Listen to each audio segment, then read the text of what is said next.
2024년 10월 도쿄 시부야역에서 믿을 수 없는 일이 벌어졌습니다. 75세 일본 노인이 지하철표를 사지 못해 2시간 동안 개찰구 앞에서 울고 있었어요. 이유가 뭡니까? 현금 자동 발매기가 고장났는데 신용카드 결제기가 없었기 때문입니다. 같은 시각 서울 강남역 83세 한국 할머니가 스마트폰으로 지하철 타고 카카오페이로 커피 사고 있었습니다. 충격적인 숫자가 나왔습니다. 일본 정부 디지털 전환 속도 경제협력개발기구 38개국 중 34위, 한국은 1위였어요. 일본 행정서류 전자화율 8%, 한국은 96%입니다. 일본 중앙부처 팩스 보유 대수 1만 2천 대, 한국은 전부 폐기했죠. 더 놀라운 사실이 있습니다. 일본 국세청 직원들 아직도 수기로 세금 계산합니다. 한국은 인공지능이 자동 처리해요. 일본 은행 창구 평균 대기시간 43분, 한국은 모바일로 3분 안에 끝납니다. 일본 공공기관 도장 날인 의무 연간 15억 건, 한국은 전자서명으로 전환했어요. 1970년대 한국과 일본 모두 아날로그 국가였죠. 그런데 한국은 결단했습니다. 1980년대 전국 전력망 220V 전환, 1990년대 초고속 인터넷 전국 보급, 2000년대 전자정부 구축. 일본은 뭐 했습니까? 전통 지키자며 모두 거부했습니다. 일본 총무성 27년 근무 디지털 행정국장 야마모토 시니치가 고백합니다. 우리는 변화가 두려웠다. 국민이 불편해할까봐 미뤘다. 그 결과 국가 전체가 21세기에 멈췄다. 지금부터 그 충격적 진실을 폭로합니다. 이야기 시작하기 전에 좋아요와 구독 버튼을 한 번만 눌러주시면 저희 원더풀 코리아에 아주 큰 힘이 됩니다. 야마모토 시니치입니다.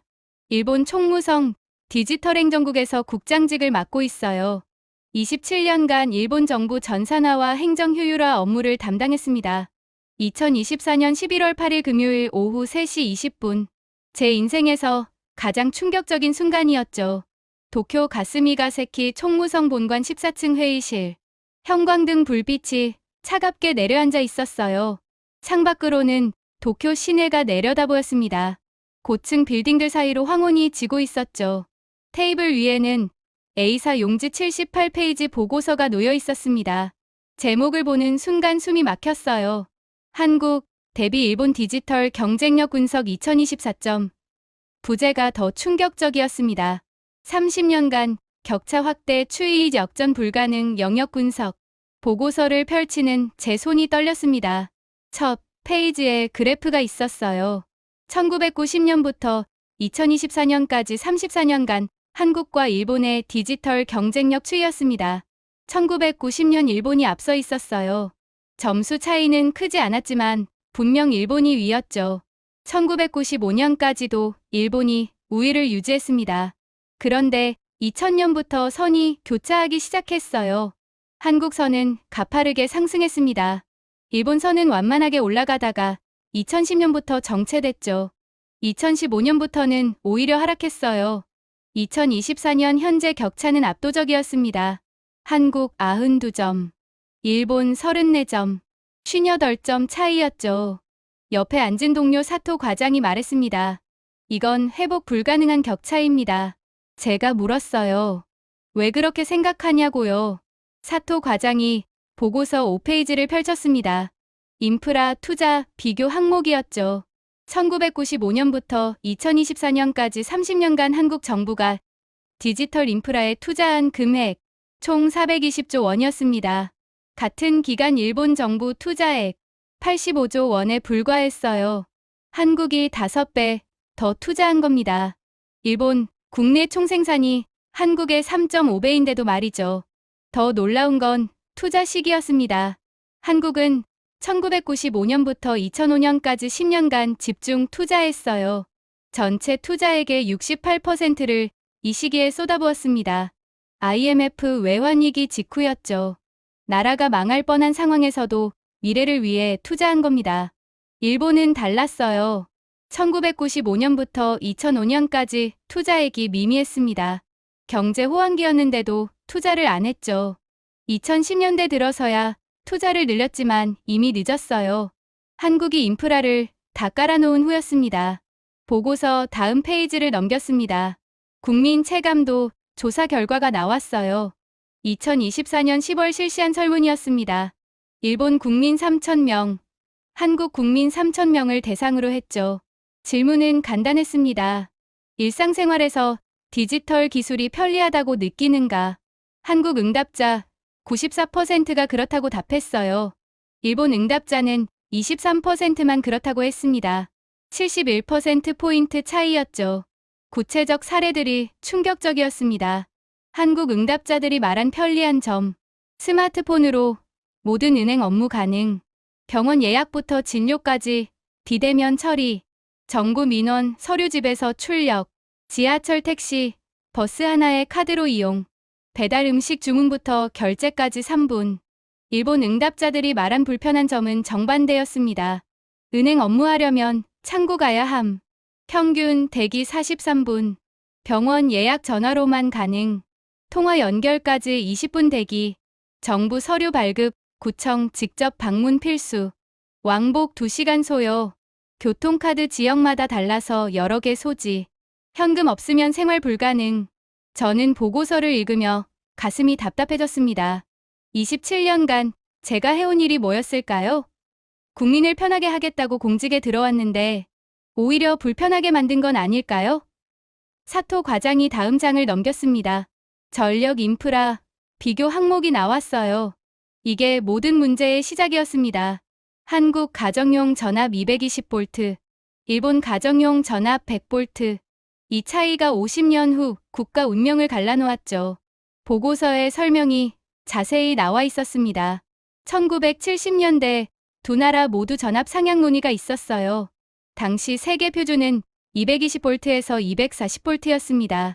100V를 쓰는 나라는 일본뿐이었죠. 한국도 110V를 썼지만 표준에 못 미쳤어요. 한국은 1973년 결정했습니다. 전국 모든 가정을 220V로 전환하겠다고요. 당시 한국 정부 예산의 8%를 투입했습니다. 엄청난 금액이었죠. 1973년부터 1987년까지 14년간 단계적으로 전환했어요. 과정은 고통스러웠습니다. 전국 1200만 가구의 전선을 전부 교체했어요. 가전제품도 전부 바꿔야 했습니다. 보상금을 줬지만 부족했죠. 국민들이 불만을 토로했어요. 하지만 정부는 밀어붙였습니다. 일본은 달랐습니다. 1975년 똑같은 논의가 있었어요. 통산성이 220V 전환안을 제출했습니다. 하지만 국회에서 부결됐죠. 이유가 뭐였을까요? 국민 불편 최소화, 전통 가전 산업 보호, 막대한 비용 부담. 결과적으로 일본은 100V를 유지했습니다. 50년이 지난 지금까지도 그대로예요. 이게 무슨 문제를 만들었을까요? 보고서 다음 장에 충격적 분석이 나왔습니다. 100V는 대용량 전력 공급이 어렵습니다. 고성능, 가전제품 개발에 한계가 있었죠. 한국은 220V 덕분에 대용량 제품을 만들 수 있었어요. 전자레인지, 에어컨, 세탁기, 건조기 모두 고성능으로 발전했습니다. 일본 제품은 달랐어요. 100V에 맞춰 설계해야 했습니다. 성능을 높이려면 전력 소비가 늘어났죠. 효율이 떨어졌어요. 결국 세계 시장에서 경쟁력을 잃었습니다. 더 심각한 건 디지털 전환이었습니다. 데이터 센터는 막대한 전력이 필요해요. 220V 이상이 필수입니다. 한국은 1990년대부터 대형 데이터 센터를 지었어요. 일본은 못 지었습니다. 전력 공급이 안 됐거든요. 2000년대 초고속 인터넷 시대가 왔습니다. 한국은 전국에 광 케이블을 깔았어요. 데이터 센터가 뒷받침했죠. 일본은 인프라가 부족했습니다. 결국 속도에서 밀렸어요. 보고서 중간 부분에 구체적 사례가 나왔습니다. 2005년 한국 정부가 전자정부 시스템을 구축했어요. 모든 민원을 온라인으로 처리하는 시스템이었습니다. 가능했던 이유는 뭘까요? 전국에 깔린 220V 인프라와 데이터 센터였습니다. 일본은 2010년에야 시도했어요. 하지만 실패했습니다. 전력 인프라가 못 따라왔죠. 데이터 센터 용량이 부족했어요. 결국 종이 서류 시스템을 유지할 수밖에 없었습니다. 저는 보고서를 읽으며 손에 땀이 났습니다. 제가 27년간 해온 디지털 행정 업무, 처음부터 실패가 예정되어 있었던 겁니다. 인프라가 안 되는데 시스템만 만들려고 했으니까요. 사토 과장이 말했습니다. 국장님, 이건 우리 잘못이 아닙니다. 50년 전 선배들이 잘못 선택한 겁니다. 저는 고개를 저었어요. 아니라고 했습니다. 우리도 똑같았다고요. 27년 동안 알고 있었으면서 바꾸지 않았으니까요. 회의실 시계가 오후 4시를 가리켰습니다. 밖에서는 퇴근 시간을 알리는 차임벨이 울렸어요. 복도에서 직원들 발소리가 들렸습니다. 모두 집으로 돌아가고 있었죠. 하지만 저는 자리에서 일어날 수 없었습니다. 보고서 마지막 장을 펼쳤어요. 결론, 부분이었습니다. 제목이 눈에 들어왔죠. 역전 가능성 분석. 내용을 읽는 순간 온몸에 소름이 돋았습니다. 현재 격차를 좁히려면 최소 20년 필요. 단, 한국이 현재 수준을 유지한다는 가정하에 한국이 계속 발전한다면 격차는 더 벌어질 것. 투자 규모로 환산하면 연간 30조 엔 이상 필요. 일본, 정부 예산의 28%에 해당. 현실적으로 불가능한 수준. 결론은 명확했습니다. 일본은 한국을 따라잡을 수 없다. 이미 게임은 끝났다. 남은 선택은 하나. 격차가 더 벌어지지 않도록 최소한의 노력을 하거나 아니면 완전히 포기하고 아날로그 국가로 남는 것. 저는 보고서를 덮었습니다. 창밖을 바라봤어요. 도쿄 야경이 펼쳐져 있었습니다. 반짝이는 불빛들. 하지만 그 불빛 뒤에 숨겨진 진실을 저는 알고 있었죠. 저 건물들 안에서 아직도 팩스가 돌아가고 있다는 것을요. 사토 과장이 조용히 물었습니다. 국장님, 이 보고서 어떻게 하시겠습니까? 장관님께 보고하시겠습니까? 저는 잠시 고민했어요. 보고하면 뭐가 달라질까요? 아무것도 안 바뀔 겁니다. 50년 동안 안 바뀐 게 지금 바뀔 리 없었죠. 하지만 저는 결심했습니다. 보고하겠다고 말했어요.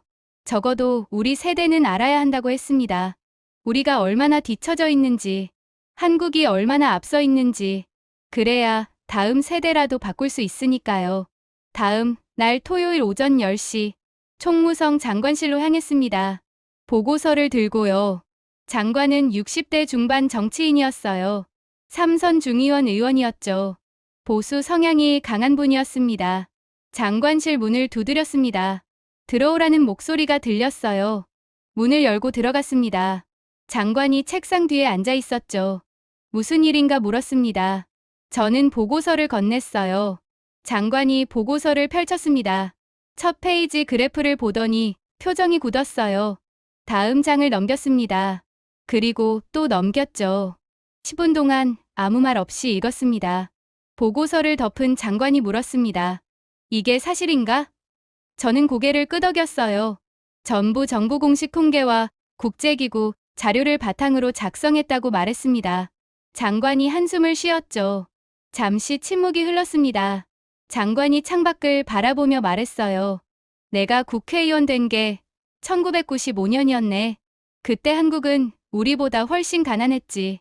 1인당 국민소득도 우리가 3배 높았고, 그런데 지금은 거의 비슷해졌어. 어떤 분야는 한국이 앞서기도 하고. 장관이 저를 바라봤습니다. 야마모토 국장, 자네 생각엔 왜 이렇게 됐다고 보나? 저는 조심스럽게 답했어요. 한국은 위기 때마다 과감하게 투자했습니다. 일본은 안정을 선택했죠. 그 차이가 30년 누적된 겁니다. 장관이 물었습니다. 지금이라도 따라잡을 수 있나? 저는 고개를 저었어요. 보고서 마지막 장을 펼쳤습니다. 불가능하다고 적혀 있었죠. 장관이 보고서를 다시 덮었습니다. 장관이 말했습니다. 이 보고서 외부 유출 금지하게. 언론에 나가면 큰일이야. 저는 당황했어요. 국민에게 알려야 하지 않냐고 물었습니다. 장관이 고개를 저었죠. 국민이 알면 패닉이 올 거야. 정부 불신이 커질 거고. 저는 할 말을 잃었습니다. 27년 공직 생활에서 가장 무력한 순간이었어요. 진실을 알고 있지만 말할 수 없는 상황. 이게 일본 정부의 현실이었습니다. 장관실을 나왔습니다. 복도를 걸으며 생각했어요. 한국은 지금 뭘 하고 있을까요? 아마 다음 단계를 준비하고 있겠죠. 인공지능, 양자 컴퓨터, 6세대 이동통신. 우리가 4세대도 제대로 못 갈았는데 말이에요. 사무실로 돌아왔습니다. 책상 서랍을 열었어요. 30년 전 제가 입사했을 때 받은 임용장이 있었습니다. 국민을 위해 봉사하겠다고 서약했던 문서였죠. 저는 그 서약을 지켰을까요? 아니면 대신했을까요? 컴퓨터를 켰습니다. 한국 정부 홈페이지에 접속했어요. 깔끔한 디자인이었습니다. 모든 서비스가 온라인으로 가능했죠. 민원24점, 정부24점, 클릭 몇 번으로 모든 게 해결됐어요. 일본 정부 홈페이지를 열었습니다. 디자인이 20년 전 수준이었어요. 대부분 서비스가 오프라인 방문 필수였습니다. 신청서 양식을 다운로드해서 프린트하고 도장 찍어서 우편 발송. 21세기 맞나 싶었죠. 저는 그날 밤 집에 가지 않았습니다. 사무실에서 밤을 샜어요. 한국과 일본의 차이를 더 조사하기 시작했습니다. 알면 알수록 절망적이었죠. 한국 디지털 정부 세계 1위, UN 전자정보 평가 1위, 경제협력개발기구 디지털 정부 지수 1위, 세계은행 정부 효율성 지수 아시아 1위, 모든 지표에서 1위였어요. 일본은 어땠을까요? 디지털 정부 14위, 전자정보 평가 18위, 디지털 정보 지수 22위, 정부 효율성 지수 아시아 7위, 선진국 중 최하위권이었습니다. 구체적 사례를 찾아봤습니다. 2024년 10월 한국에서 아이가 태어났어요. 부모가 병원에서 출생 신고를 합니다. 모든 게 자동으로 처리되죠. 주민등록증 발급, 건강보험 등록, 예방접종 일정 안내, 육아 수당 신청, 전부 자동이에요. 일본은 어떨까요? 아이가 태어나면 부모가 직접 구청에 가야 합니다. 출생증명서를 제출해요. 주민등록 신청서를 작성하죠. 건강보험, 가입 신청서도 따로 써야 해요. 서류마다 도장을 찍어야 합니다. 최소 3번은 구청을 방문해야 해요. 기업 등록도 비교해봤습니다. 한국은 온라인으로 30분이면 끝나요. 회사 이름 정하고 자본금 입금하고 서류 업로드하면 됩니다. 다음 날 사업자 등록증이 나와요. 일본은 다릅니다. 법무국에 직접 가야 해요. 정관을 종이로 출력해서 제출합니다. 도장을 등록해야 하죠. 공증인 사무소도 가야 해요. 최소 일주일이 걸립니다. 비용도 한국의 3배예요. 세금 신고도 달랐습니다. 한국은 국세청 홈택스에서 클릭 몇 번이면 끝이에요. 대부분 자동으로 계산돼 있습니다. 확인만 하면 되죠. 환급금도 일주일 안에 들어와요. 일본은 복잡했습니다. 세무서에서 양식을 받아야 해요. 손으로 계산해서 작성합니다. 영수증을 전부 챙겨야 하죠. 세무서에 직접 제출해야 해요. 환급금은 3개월 후에 나와요. 저는 조사하면 할수록 화가 났습니다. 27년 동안 뭘 한 걸까요? 국민을 불편하게 만들기 위해 일한 건 아닌가 싶었어요. 한국 공무원들은 국민을 편하게 하려고 노력했는데 우리는 뭘 했을까요? 월요일 아침이 됐습니다. 출근길 지하철에서 주변을 둘러봤어요. 승객 대부분이 스마트폰을 보고 있었습니다. 하지만 하는 일이 달랐어요. 젊은 사람들은 게임하거나 동영상 봤어요. 중년들은 뉴스를 읽었죠. 노인들은 그냥 멍하니 앉아 있었습니다. 한국은 어떨까 궁금했습니다. 유튜브에서 서울 지하철 영상을 찾아봤어요. 놀라운 광경이었습니다. 80대 할머니가 스마트폰으로 주식 거래를 하고 있었어요. 70대 할아버지가 카카오톡으로 손주와 영상통화했습니다. 이게 차이였습니다. 한국은 전 세대가 디지털을 쓰고 있었어요. 일본은 젊은 세대만 쓰고 있었죠. 중장년층과 노년층은 아날로그에 갇혀 있었습니다. 왜 이런 차이가 생겼을까요? 저는 한국 정부 정책을 연구했습니다. 2000년대 초반 한국 정부가 시니어 디지털 교육에 엄청난 예산을 쏟아부었어요. 전국 도서관과 주민센터에 컴퓨터실을 만들었습니다. 무료로 교육했죠. 일본은 안 했습니다. 노인들이 배우고 싶어도 배울 곳이 없었어요. 민간 학원은 비쌌습니다. 결국 포기하는 사람이 많았죠. 20년이 지난 지금 그 격차가 명확히 보였습니다. 사무실에 도착했습니다. 책상 위에 메모가 있었어요. 사토 과장이 남긴 거였습니다. 국장님, 어제 보고서 건으로 기자들이 문에 전화했습니다. 어떻게 대응할까요? 제 심장이 철렁했습니다. 보고서가 유출된 걸까요? 사토 과장을 불렀어요. 무슨 일이냐고 물었습니다. 사토 과장이 설명했어요. 요미우리 신문 기자가 전화했대요. 한일 디지털 격차에 대한 정부 입장을 묻더랍니다. 저는 안도했습니다. 보고서 자체가 유출된 건 아니었어요. 하지만 문제는 있었죠. 언론이 이미 격차를 눈치챈 겁니다. 곧 기사화될 거예요. 그럼 국민이 알게 되겠죠. 저는 고민했습니다. 솔직하게 말할까요? 아니면 축소할까요? 장관은 분명 축소하라고 할 겁니다. 하지만 그게 맞는 걸까요? 27년 동안 거짓말해온 결과가 지금 이 상황 아닐까요? 결국 저는 결심했습니다. 솔직하게 말하기로요. 사토 과장에게 지시했어요. 기자 만나서 사실대로 이야기하라고요. 격차가 크고 따라잡기 어렵다고 하라고 했습니다. 사토 과장이 놀랐습니다. 장관님, 허락받으셨냐고 물었어요. 저는 고개를 저었습니다. 안 받았다고 했죠. 그리고 덧붙였어요. 국민은 알 권리가 있다고. 우리가 숨긴다고 현실이 바뀌는 게 아니라고요. 다음 날 신문에 기사가 났습니다. 일면 톱 기사였어요. 한일 디지털 격차 돌이킬 수 없는 수준. 일본 정부 관계자 격차 해소 사실상 불가능 인정. 국민 충격에 빠져 제 사무실 전화가 폭발했습니다. 장관실에서 당장 오라고 했어요. 인사과에서도 연락 왔습니다. 언론 대응 문제로 징계 검토 중이라고 했죠. 저는 각오하고 있었습니다. 잘릴 수도 있다고 생각했어요. 하지만 후회는 없었습니다. 27년 동안 침묵했던 것보다 나았거든요. 진실을 말하고 잘리는 게 거짓말하고 월급 받는 것보다 떳떳했습니다. 장관실로 향했습니다. 복도를 걸으며 생각했어요. 한국 공무원들은 어떤 마음으로 일할까요? 자부심이 있을 겁니다. 세계 1위 디지털 정보를 만들었으니까요. 일본 공무원인 저는 뭘 느껴야 할까요? 부끄러움밖에 없었습니다.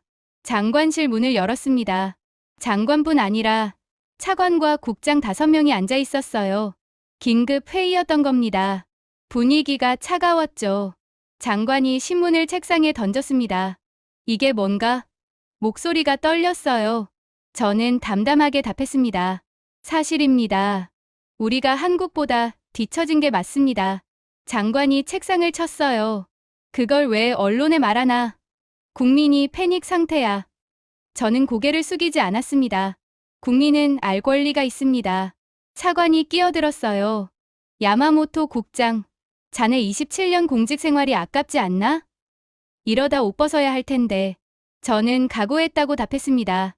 27년 동안 거짓말한 것보다 지금 진실 말하는 게 낫습니다. 회의실이 조용해졌습니다. 누구도 말을 하지 않았어요. 장관이 한숨을 쉬며 말했습니다. 일단 국민 설명회를 열어야겠어. 야마모토 국장, 자네가 나가서 설명하게. 책임지는 거야. 저는 알겠다고 했습니다. 도망가지 않겠다고요. 그날 오후 5시 총무성 기자회견장. 100명이 넘는 기자들이 몰려 있었어요. 카메라 플래시가 터졌습니다. 저는 단상에 올라갔죠. 준비한 원고를 펼쳤습니다. 하지만 읽을 수 없었어요. 원고에는 변명과 핑계만 가득했거든요. 저는 원고를 접었습니다.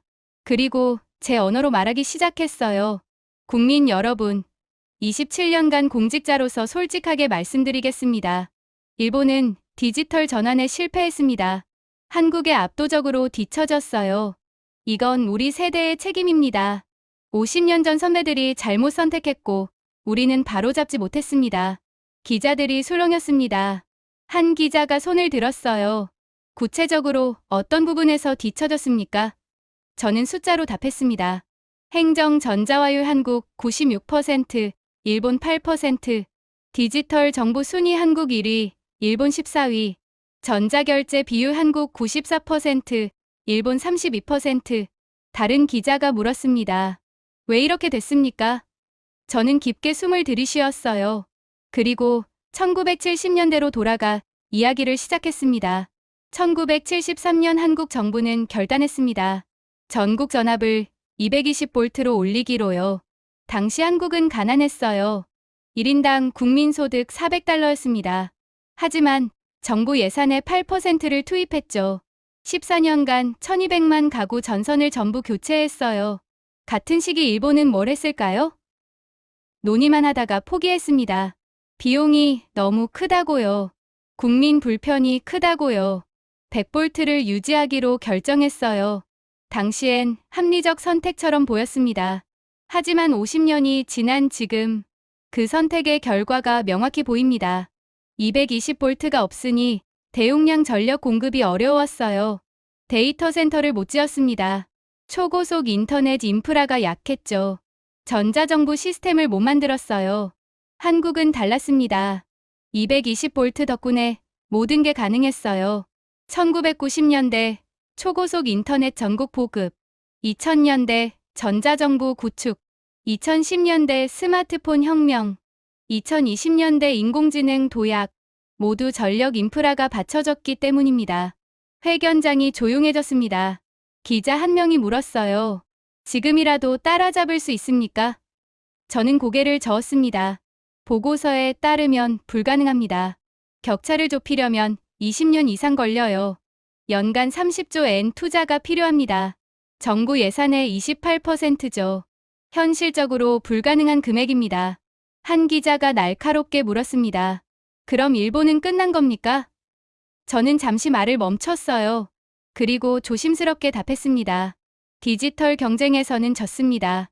하지만 다른 길을 찾아야죠. 아날로그의 가치를 살리거나 틈새 시장을 공략하거나. 회견이 끝났습니다. 저는 단상에서 내려왔어요. 휴대폰이 울렸습니다. 장관실에서 온 문자였어요. 내일부터 출근하지 마시오. 대기 발령입니다. 해고 통보나 다름없었죠. 저는 개의치 않았습니다. 총무성 건물을 나섰어요. 저녁 7시. 거리에는 퇴근하는 사람들로 가득했습니다. 모두 피곤한 표정이었어요.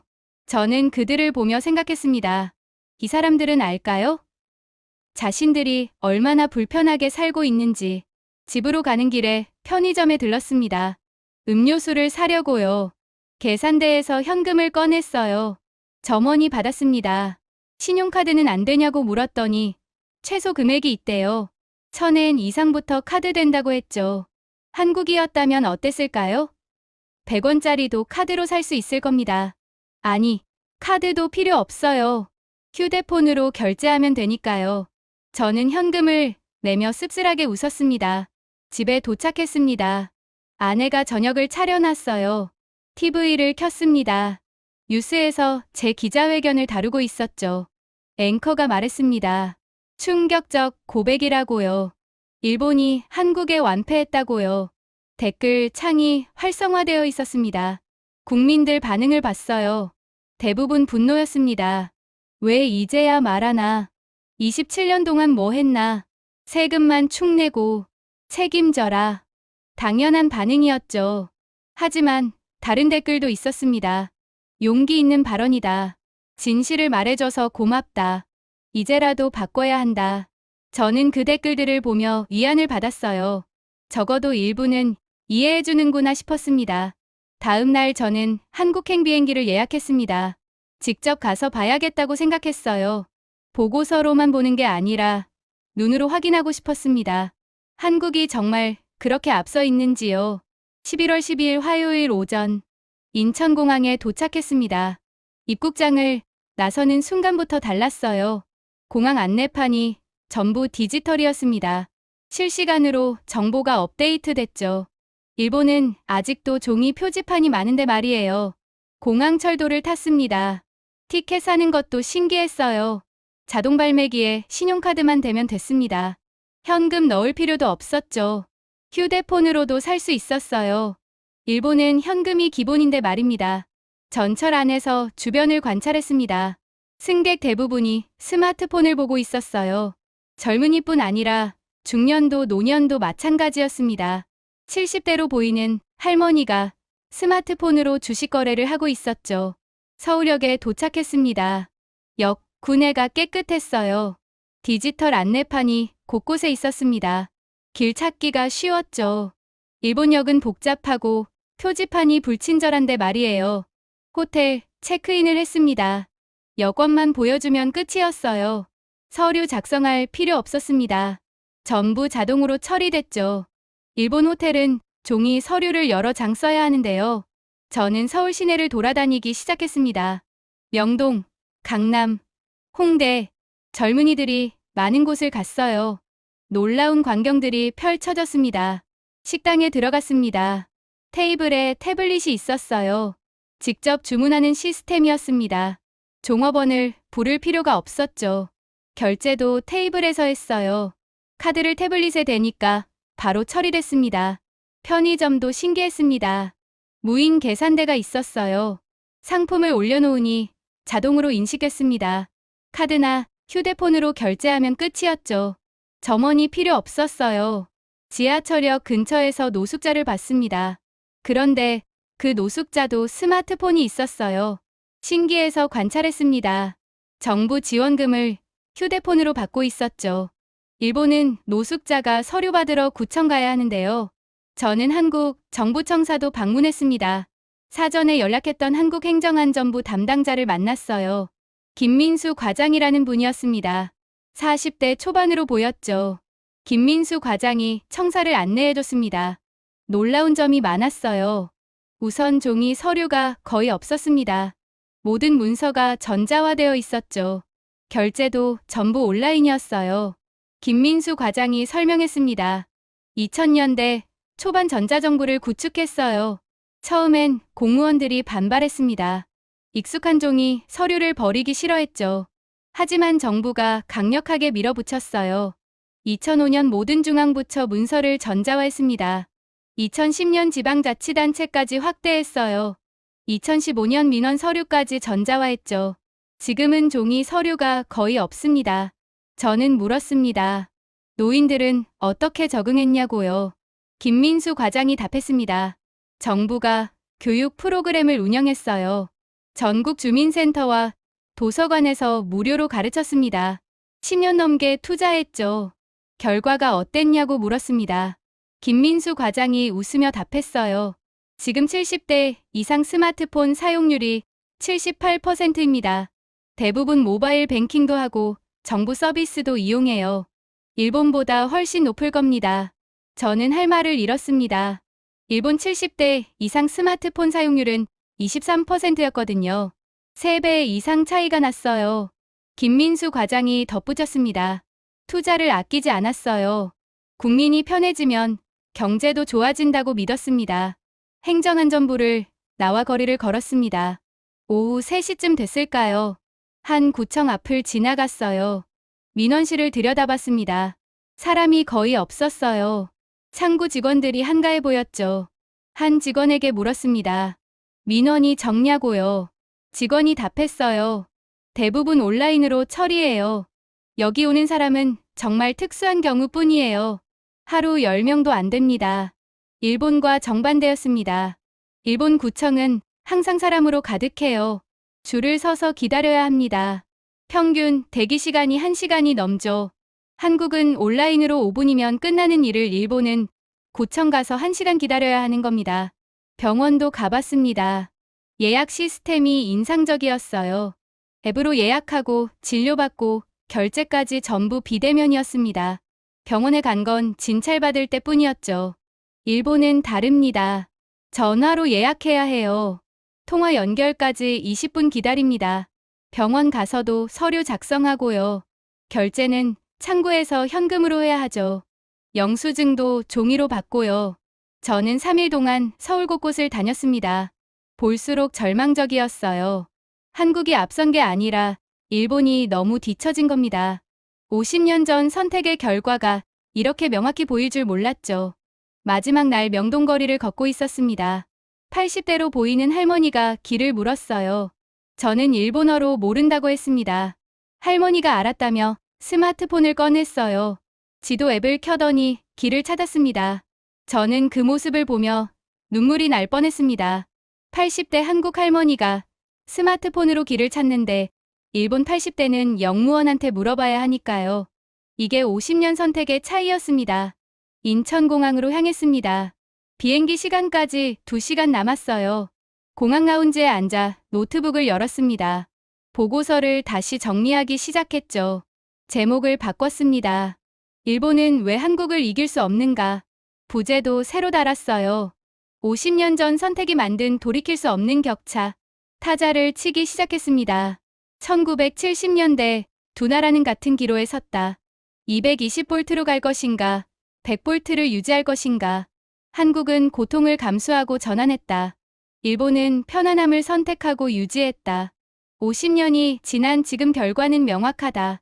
한국은 세계 최고 디지털 국가가 됐다. 전자정보 1위, 디지털 경쟁력 1위, 국민 94%가 디지털 혜택을 누린다. 일본은 선진국 중 최하위로 추락했다.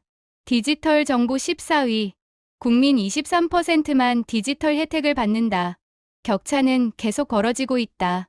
한국은 인공지능, 양자 컴퓨터 6세대 이동통신을 준비한다. 일본은 4세대도 제대로 못 갈았다. 이 격차를 좁히는 건 불가능하다. 게임은 이미 끝났다. 보고서를 저장했습니다. 일본으로 돌아가면 이걸 공개할 겁니다. 정부가 막아도 언론에 유출시킬 거예요. 국민은 알아야 합니다. 자신들이 얼마나 불편하게 사는지, 한국 국민은 얼마나 편하게 사는지. 비행기에 올랐습니다. 창밖으로 서울이 보였어요. 밤이 되자 도시가 빛났습니다. 그 불빛 하나하나가 디지털 혁명의 결과였죠. 반면 도쿄로 돌아가면 뭐가 보일까요? 낡은 팩스 기계가 돌아가는 사무실이 보일 겁니다. 11월 15일 금요일, 도쿄로 돌아왔습니다. 인사과에서 연락이 왔어요. 정직 3개월 처분이랍니다. 언론 대응 불량이 이유였죠. 저는 받아들였습니다. 하지만 가만히 있지 않았습니다. 한국에서 본 것들을 정리해서 책으로 냈어요. 제목은 일본이 놓친 50년이었습니다.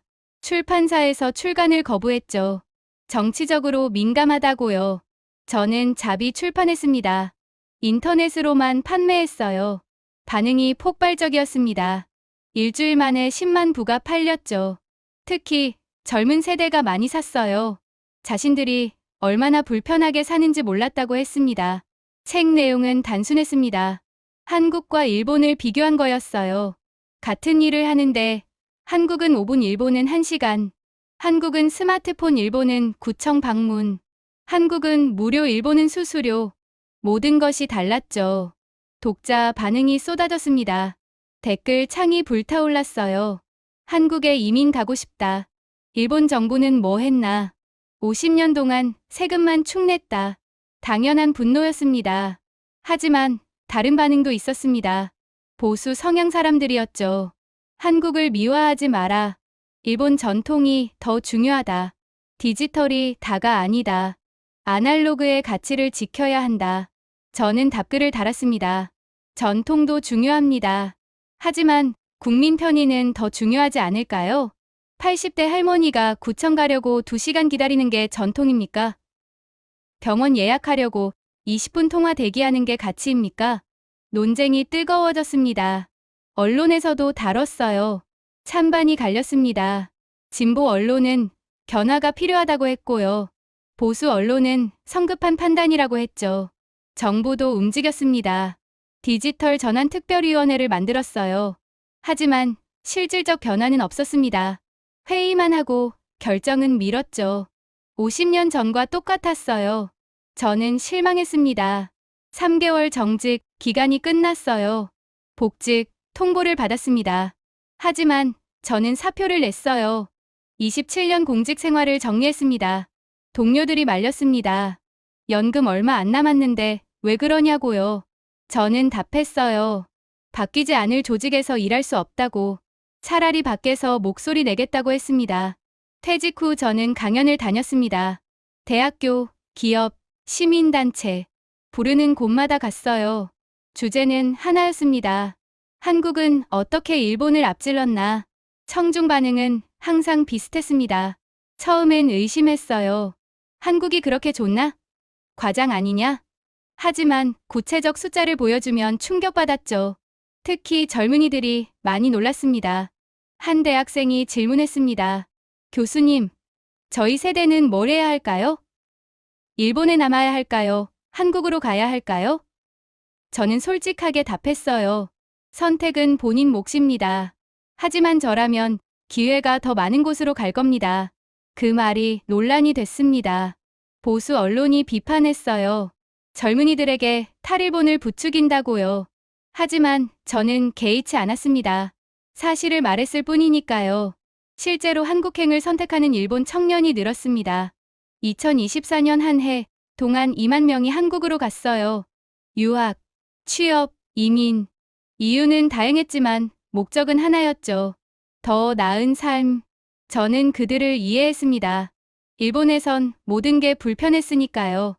은행 가려면 창구 가야 하고, 구청 서류 받으려면 반차 내야 하고, 병원 예약하려면 전화 붙잡고 있어야 하고, 한국은 달랐습니다. 모든 게 스마트폰으로 해결됐어요. 은행 업무 3분, 정부 서류 5분, 병원 예약 1분. 젊은이들이 한국을 선택하는 건 당연했습니다. 2025년 1월, 새해가 밝았습니다. 일본 정부가 신년 기자회견을 열었어요. 총리가 디지털 전환을 약속했습니다. 향후 10년 안에 한국 수준으로 올리겠다고 했죠. 저는 TV를 보며 씁쓸하게 웃었습니다. 10년? 불가능합니다. 한국은 10년 동안 가만히 있지 않아요. 더 발전할 겁니다. 격차는 더 벌어질 거예요. 실제로 한국은 또 한 발 앞서 나갔습니다. 2025년 3월 인공지능 행정 시스템을 도입했어요. 공무원 없이도 민원 처리가 가능해졌습니다. 일본은 아직도 도장 찍고 있는데요. 저는 지금도 강연을 다닙니다. 진실을 알리는 게 제 사명이라고 생각해요. 27년 공직 생활 동안 못한 일을 지금 하고 있습니다.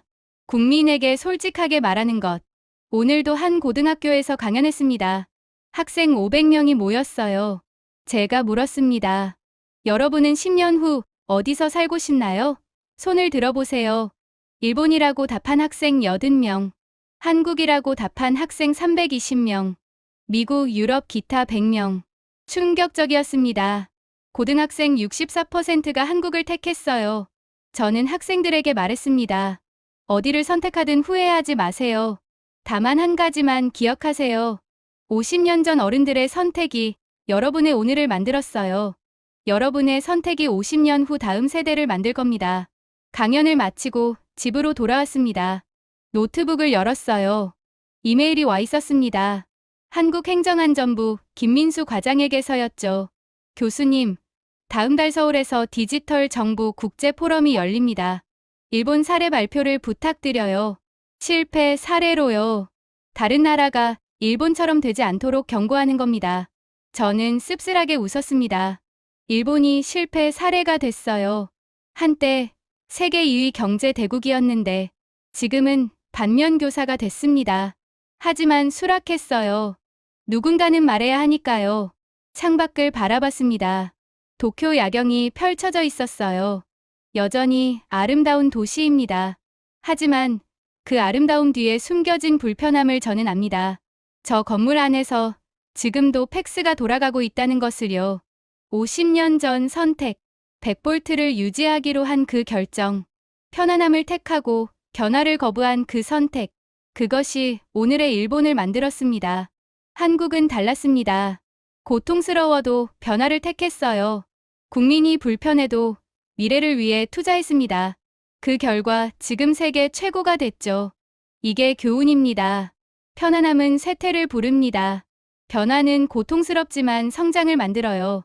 일본은 편안함을 택했고 한국은 변화를 택했습니다. 50년 후 결과는 명확합니다. 오늘 이야기가 감동이었다면 좋아요 버튼으로 응원해 주십시오. 댓글로 여러분의 생각도 들려주시고요. 구독과 알림 설정까지 해주시면 더 많은 자랑스러운 대한민국의 이야기를 전해드리겠습니다. 다음 영상에서는 더 감동적이고 더 가슴 벅찬 이야기로 찾아오겠습니다. 여러분 감사합니다.